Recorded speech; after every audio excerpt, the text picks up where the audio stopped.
Good morning, good afternoon, good night. My name is Ginger Ocampo and today I will be explaining to you the Bernoulli's equation. So by definition, a Bernoulli differential equation is an equation of the form y prime plus axy equals gxyv. This varies, syempre depende on the lesson, depende on the given letters, but this is the basis talaga and the pinaka root of it all. So here it is. Here's the example. Y times the quantity of 6y squared minus x minus 1 dx plus 2xy dy equals 0. So, you just have to follow the formula.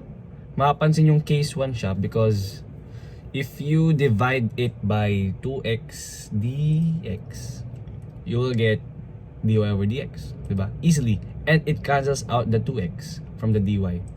And when you do that, you have to share the denominator, of course.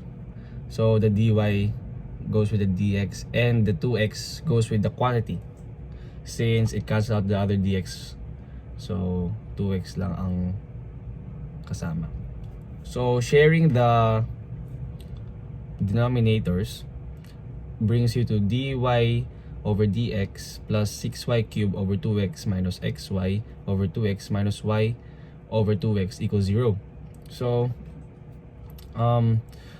since our dependent variable is y, we will have to isolate y and move the y with the exponent above 1. So, mapansin nyo, 3y cubed, you'll have to move 3y cubed over 2x to the other side.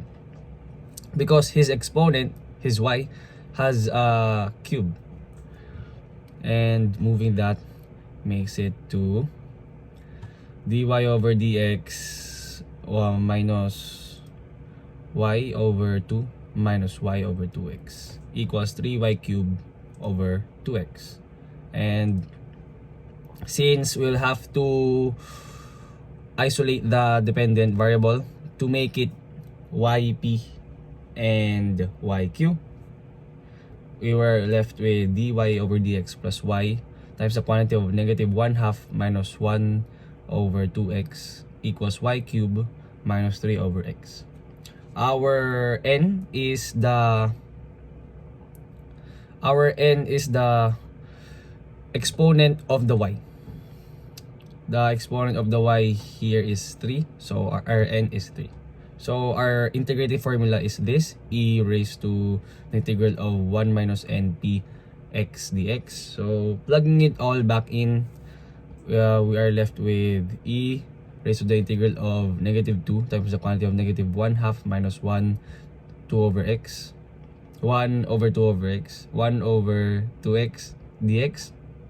And multiplying them both, we are left with 1 plus 1 over x, and then integrating it, we are left with e raised to x plus ln x. Since e cancels out ln, we are left with x e raised to x. So our formula for the Bernoulli's is y raised to 1 minus n, integrating factor, the x e raised to x, equals integral of if, the x e raised to x, times the quantity of 1 minus n q x dx. Plugging it all, we are left with y 1 minus raised to 1 minus 3 times the quantity of x e raised to x equals integral of x e raised to x times 1 minus 3 times negative 3 over x dx.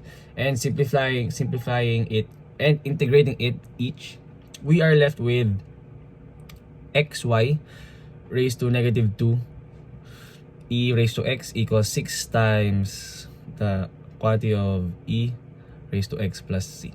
And to further simplify our answer, but the answer here is good as go na, pwede mo na ipasa ng ganyan, you are left with x e raised to x over y raised to 2 equals 6 e raised to x plus c. You'll notice na binaba natin yung y raised to negative 2 kasi nga negative siya. So in order to make it positive, we'll just bring it down. Pero mas maganda kasi mas malinis to tingnan. Kaya sa may negative, it's dull. And yes, this is the final answer. I hope you learned something new. And I hope you learned something good from my video. And good luck in your exams. God bless.